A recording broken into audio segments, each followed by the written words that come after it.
There's a question sitting in the back of your mind every time you're with him. You feel it when he goes quiet. You feel it when he pulls away for no reason. And you never ask it. Not because you don't want the answer, but because you're terrified of what it might be. And here's the thing. Most women think the dangerous question is, where is this going? Or, do you love me? But it's not. Those questions are about him. And as scary as they are, at least they point outward. The question you're really avoiding points inward. And that's why it's harder. You distract yourself with overthinking. You analyze his texts. You replay conversations. You ask your friends what they think. Anything to avoid sitting alone with the one question that could actually set you free. And here's the part that changes everything. The question is not, does he want me?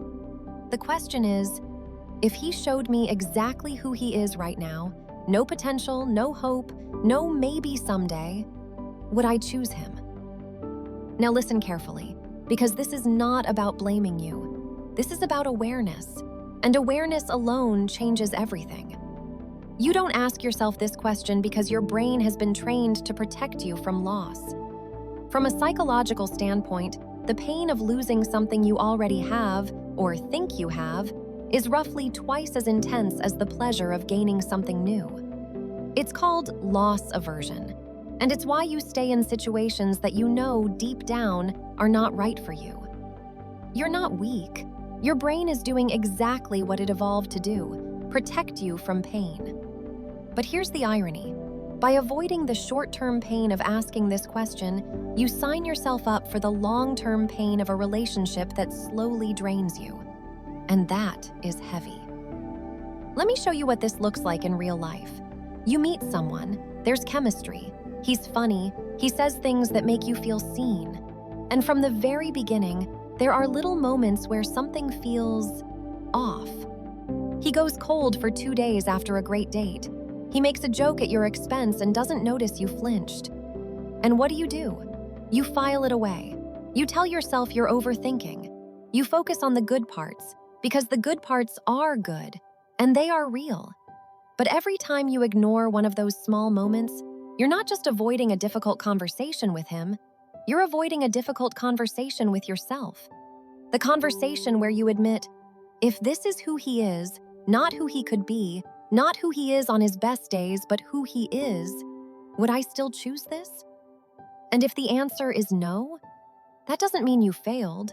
It means you're finally being honest. So how do you ask yourself this question without spiraling? Because I know that's the fear. If I admit the truth, I'll have to leave, and I don't know if I'm ready. Here's what I want you to try. Instead of asking, would I choose him, which feels like a door slamming shut, ask yourself, if nothing about him changed and I stayed for another year, what would it cost me? Not in anger, not in resentment, just honestly. Would it cost you your peace? Would it cost you the version of yourself that trusts her own instincts? Would it cost you the energy you could be pouring into your own life, your own dreams, your own healing? Because sometimes the pain is not rejection. It is possibility.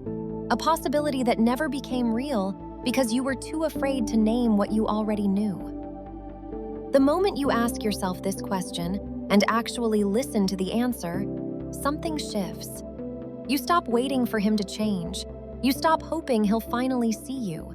You stop existing in a state of perpetual maybe. Because the most attractive thing in the world is not beauty or chemistry or perfect timing, it's clarity. When you know what you want and what you won't accept, you become magnetic, not because you're playing games, but because you're finally being real. And here's the thing about that question. Once you ask it honestly, you can't unask it. The awareness doesn't go away, and that's a gift.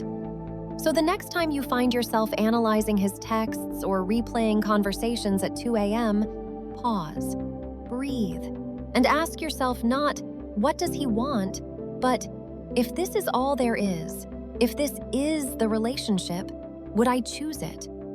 Because the woman men cannot stop thinking about is never the woman who abandoned herself to keep a man. She is the woman who learned to ask herself the hard questions and stayed long enough to hear the answer. Drop a heart in the comments if you've ever avoided that conversation with yourself.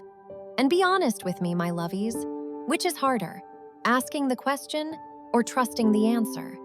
Because on this channel, we do not just talk about what men do. We talk about what it means, what it reveals, and how you protect your peace while staying soft.